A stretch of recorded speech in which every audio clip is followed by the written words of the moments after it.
It's March, the start of shoulder season.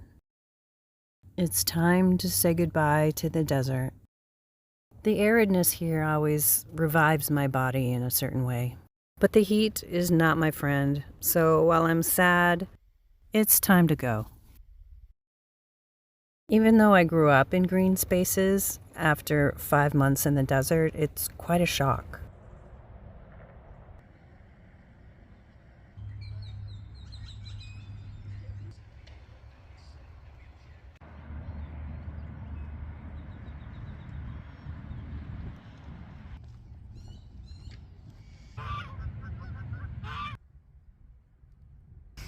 And with the shoulder season comes yet another set of skills and processes to take out and dust off since the last time you had to use them. Rain is likely to become part of the picture, so I have this shell at hand at all times. Rain guards on your windows, if you have them, are a particular godsend for circulation if it's damp and humid and raining. I like to keep the two up front cracked a bit to keep condensation from developing on the windshield. And that also seems to provide quite a bit of circulation for the rest of the vehicle, especially if I have the max air fan open. There's quite a variety of temperatures, both highs and lows during the day and at night. So which combination of blankets and clothing gets kind of interesting from day to day. Otherwise, it's pretty much business as usual, having things in their places where they're easy to get to. So if you need to swap out warmer clothes for cooler clothes, that kind of thing. If you're gonna be in places where there's elevation in the spring and fall, then weather apps are even more important to keep track of, to check in with often, because there is moisture that turns to snow and you need to know what's going on in order to stay safe and comfortable. For example, I had planned on my usual drive 2 days, take a day off.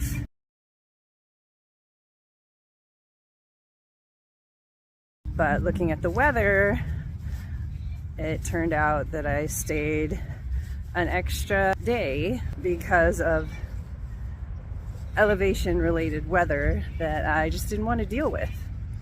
So I'm taking off today instead of yesterday.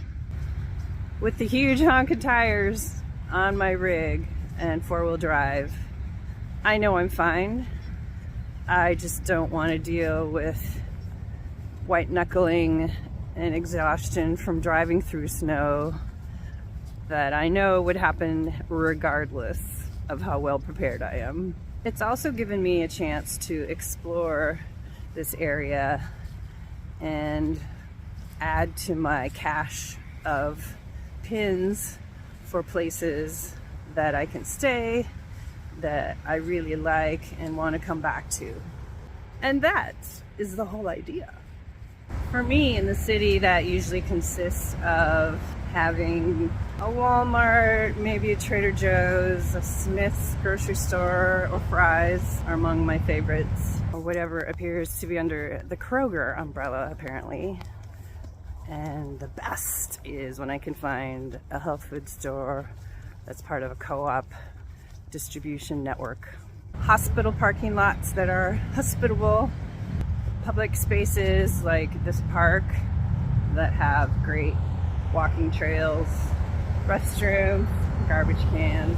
And after 5 months or so of enjoying what the desert does have to offer in terms of solitude and expanse and connection with Mama Nature, I can flip to enjoying being around people and syncing up with my nervous system in that way, and enjoying the positive aspects of what culture has to offer. This is one of those, oh, that looks interesting places where you see a sign on the road that you've never seen before.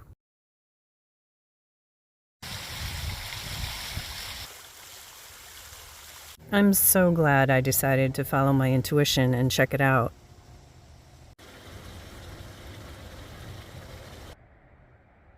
It's a small, peaceful, unassuming place. It's free to get in, and I did a self-guided tour.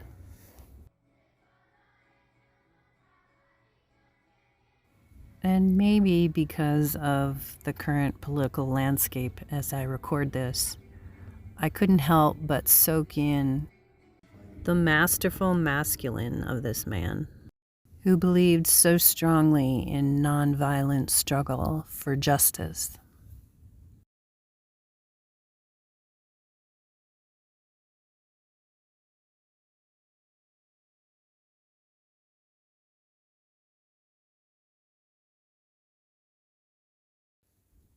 I shared my new yarn macrame project earlier, and I'm moved on from baskets to hats to replace my sleeping hat and my cold weather hat. I'll leave you with some cool things I saw at a trip to Barnes & Noble. Thanks for watching, and we'll see you down the road.